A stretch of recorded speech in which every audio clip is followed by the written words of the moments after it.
They laughed when the widow's son stepped forward. In the center of the village square, beneath the burning sun and the watchful eyes of elders, a sacred spear lay on the ground, untouched for generations. The chief had declared that whichever young man could lift it would become guardian of the people. Warriors had tried. Hunters had strained. Even the chief's own nephew had failed. But when the widow's thin, barefoot son reached for it, the crowd erupted in cruel amusement. "Let the poor boy dream," someone whispered. He wrapped his trembling fingers around the shaft, and the earth began to tremble. The village of Kambala rested between a winding river and a forest older than memory. Baobab trees stood like silent giants, their wide trunks holding stories of ancestors long gone. At dusk, the elders gathered beneath their branches to speak of spirits and destiny while moonlit drums echoed across the fields. In a small clay hut near the river lived a widow named Saad and her son Jabari. Saad had once been the wife of a respected warrior. But when her husband died protecting the village from raiders, the chief promised honor and support, promises that faded like smoke. Their cattle were seized for taxes. Their land was claimed for the good of the people. What remained was hunger and quiet dignity. Jabari grew tall but thin, strong but overlooked. Other boys trained with spears and shields. He carried firewood and fetched water. They wore beads of pride. He wore the dust of neglect. Yet every night, when the drums softened and the stars opened like white flowers in the sky, his mother told him stories. "Your father was brave," she would say, "and bravery leaves footprints in blood." Jabari listened, not with bitterness but with something deeper, hope. One dry season, misfortune struck Kambala. The river shrank. Crops withered. Livestock weakened. The elders said the ancestors were displeased. The chief called for a gathering beneath the largest baobab. There, resting on a woven mat, lay an ancient spear carved with symbols no living man could fully interpret. This spear, the oldest elder said, his voice rough like bark, belonged to the first guardian of Kambala. It chooses strength of spirit, not strength of arm. The one who lifts it shall restore balance. Young men stepped forward one by one. Muscles strained. Teeth clenched. The spear did not move. Then the chief's nephew, Bako, approached. He was broad-shouldered and proud, draped in leopard skin. He spat on his palms and pulled with fury. The spear remained as still as stone. A murmur of confusion spread. From the edge of the crowd, Jabari watched. He felt something, not from the crowd, but from beneath the earth. A vibration. A call. Before he could think, his feet carried him forward. The laughter began immediately. The widow's son? Bako scoffed. He cannot even afford sandals. But Jabari knelt. He closed his eyes. The noise faded. He remembered his father's stories. The smell of iron and sweat. The sound of his mother's steady breathing through hardship. He touched the spear. And it grew warm. The earth trembled. Gasps filled the square as the spear lifted, not with force but with grace, into Jabari's hands. Silence swallowed the laughter. But Bako's eyes darkened. The elders could not deny what they had seen. "The ancestors have spoken," the oldest declared. Jabari was named guardian in training, though not without resistance. The chief's smile did not reach his eyes. From that day, whispers followed Jabari like shadows. He cheated. Spirits favorfuls. Pity lifted the spear. Bako's resentment festered. He had expected glory. Instead, he felt humiliation.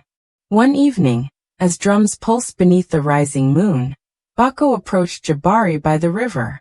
"You think the ancestors chose you?" he said softly. "Or do you think they enjoy jokes?" Jabari did not answer. Bako leaned closer. "Strength is not given. It is taken." Days later, disaster struck. The sacred spear vanished. Without it, drought worsened. Winds turned violent. A sickness spread among the goats.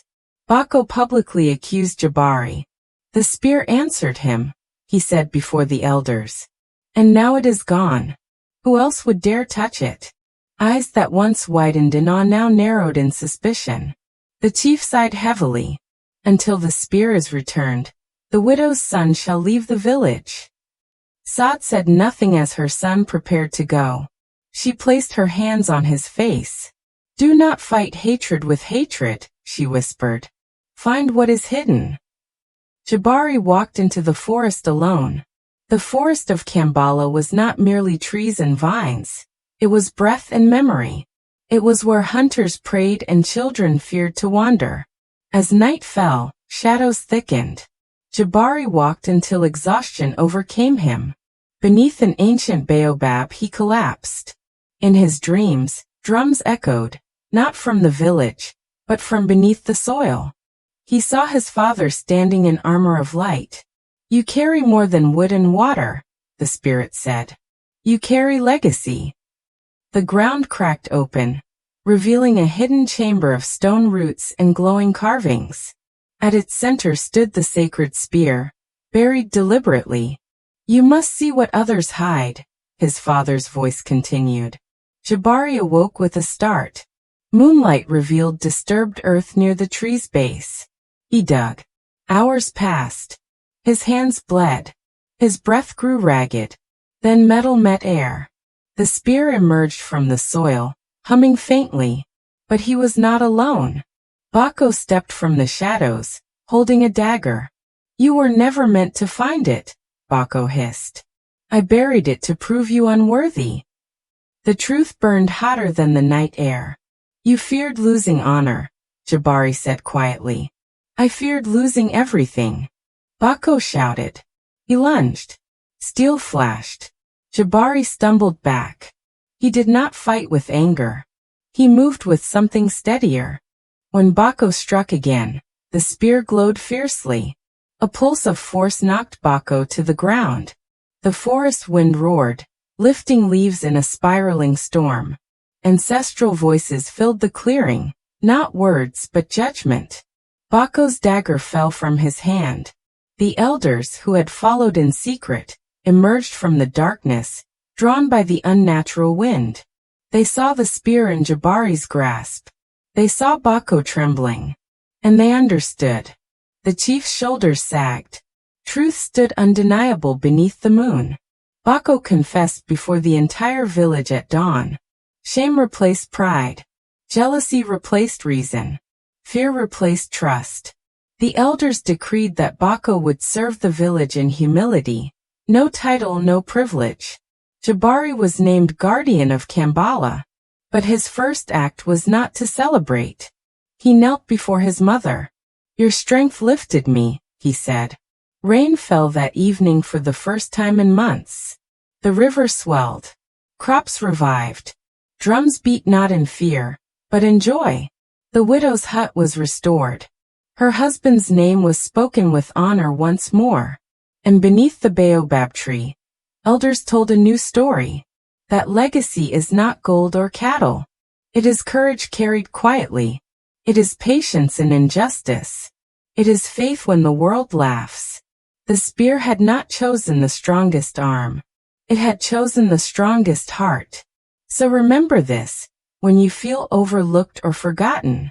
The world may bury what it fears, but what is destined will rise. And sometimes, the greatest power begins in the smallest hut. If this story moved you, stay for more tales where justice finds its voice and hidden legacies are revealed beneath the African sky.